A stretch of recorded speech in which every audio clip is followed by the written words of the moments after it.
Kami datang ke rumah Tuhan dengan situasi dan kondisi kehidupan kami yang berbeda-beda.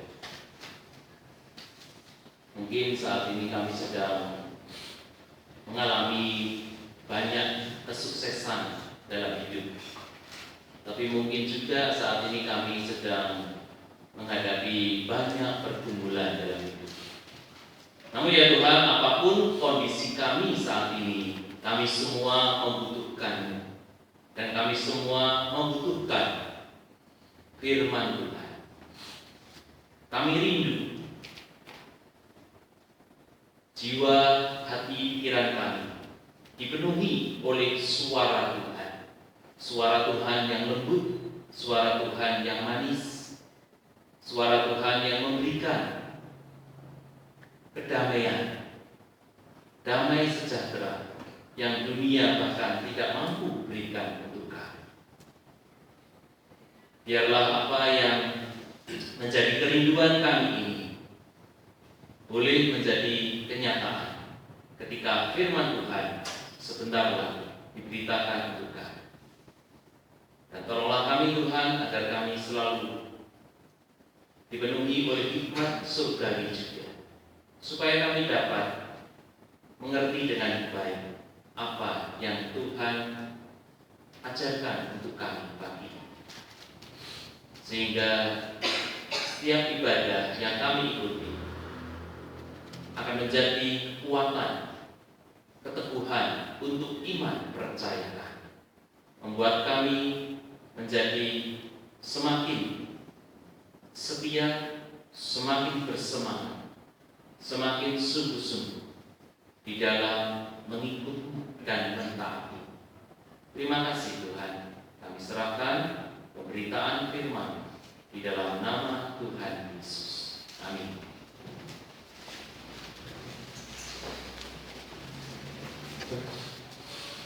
Bacaan pertama terambil dari Kisah Para Rasul 4 ayatnya yang kelima hingga yang ke-12. Kisah Para Rasul 4 ayatnya yang kelima hingga ke-12.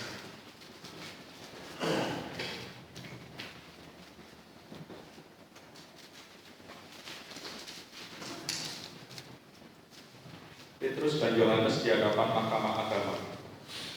Pada keesokan harinya, pemimpin-pemimpin Yahudi serta tua-tua dan ahli-ahli Taurat mengadakan sidang di Yerusalem dengan imam besar Hanas dan Kayafas, Yohanes dan Alexander, dan semua orang lain yang termasuk keturunan imam besar.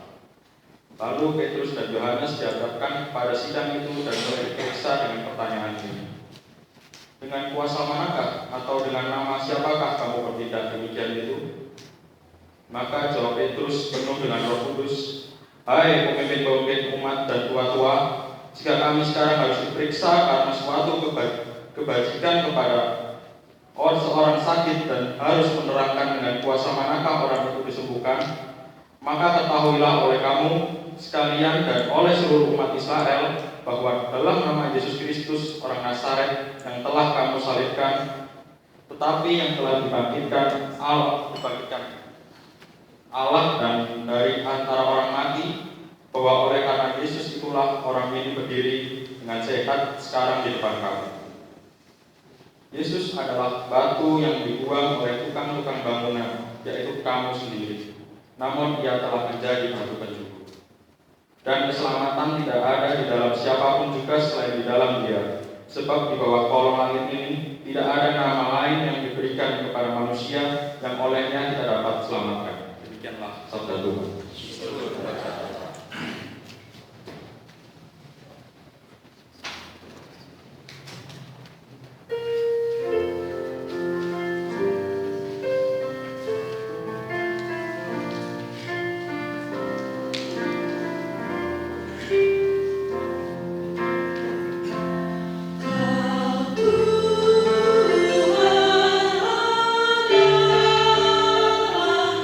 Gambar aku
Bacaan kedua terambil dari 1 Yohanes 4 ayatnya yang ke-7 sampai dengan ke-21.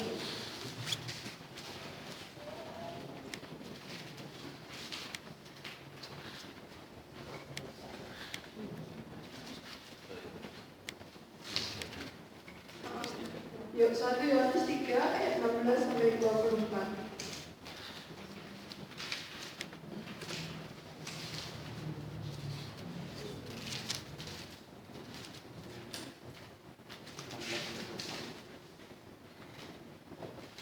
Bacaan kedua terambil dari 1 Yohanes 3 ayat yang ke-6 sampai 24. 16 sampai 24. Demikianlah kita ketahui kasih Kristus, yaitu bahwa Ia telah menyerahkan nyawanya untuk kita. Jadi kita pun wajib menyerahkan nyawa kita untuk saudara-saudara kita. Barang siapa mempunyai harta duniawi dan melihat saudaranya menderita kekurangan, tetapi menutup pintu hatinya terhadap saudaranya itu, bagaimanakah kasih Allah dapat tetap di dalam dirinya? Anak-anakku, marilah kita mengasihi bukan dengan perkataan atau dengan lidah, tetapi dengan perbuatan dan dalam kebenaran. Demikianlah kita ketahui bahwa kita berasal dari kebenaran. Demikian pula kita boleh memenangkan hati kita di hadapan Allah. Sebab jika kita dituduh olehnya, Allah adalah lebih besar daripada hati kita serta mengetahui segala sesuatu. Saudara-saudaraku yang kekasih, jikalau hati kita tidak menuduh kita, maka kita mempunyai keberanian percaya untuk mendekati Allah. Dan apa saja yang kita minta, kita memperolehnya daripadanya, karena kita menuruti segala perintahnya dan berbuat apa yang berkenan kepadanya. Dan inilah perintahnya itu, supaya kita percaya akan nama Yesus Kristus, anaknya, dan supaya kita saling mengasihi sesuai dengan perintah yang diberikan Kristus kepada kita. Barang siapa menuruti segala perintahnya, ia diam di dalam Allah dan Allah di dalam dia. Demikianlah kita ketahui bahwa Allah ada di dalam kita, yaitu Roh yang telah dikaruniakan kepada kita. Demikianlah sabda Tuhan. Syukur kepada Allah. Bacaan Injil Yesus Kristus menurut Yohanes pasal 10 ayat 11 sampai 18. Yohanes 10 ayat 11 sampai 18. Demikian firman Tuhan untuk kita. Akulah gembala yang baik.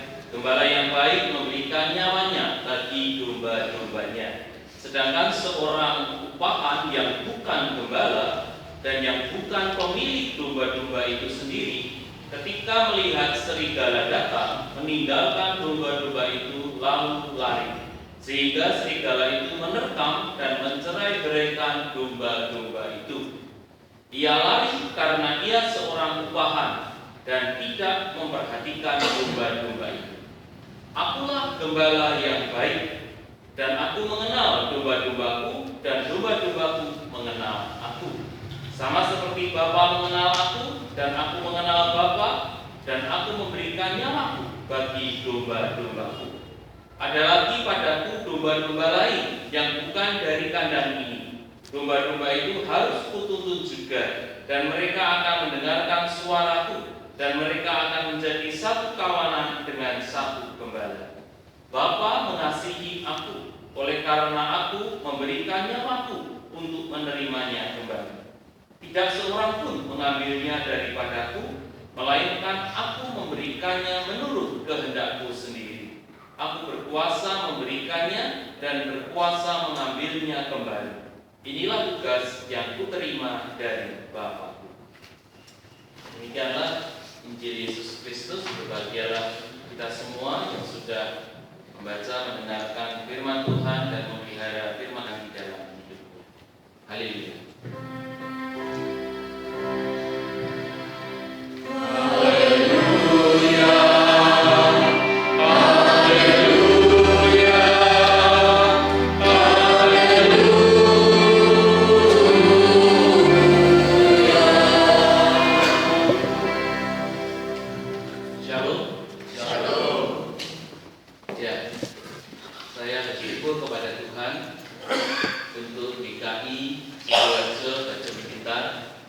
yang pada pagi ini boleh saya lihat secara langsung bagaimana Tuhan memelihara, memberkati, bagaimana Tuhan mendengarkan setiap doa kita, khususnya doa Bapak Ibu.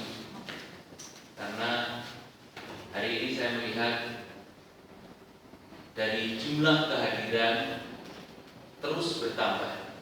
Terakhir saya melayani di sini bulan Januari 2014, Bapak Ibu, juga dalam rangka ini pelayanan GKI Klasis Madiun. Dibandingkan Januari 2014, maka sekarang telah terjadi peningkatan yang sangat signifikan.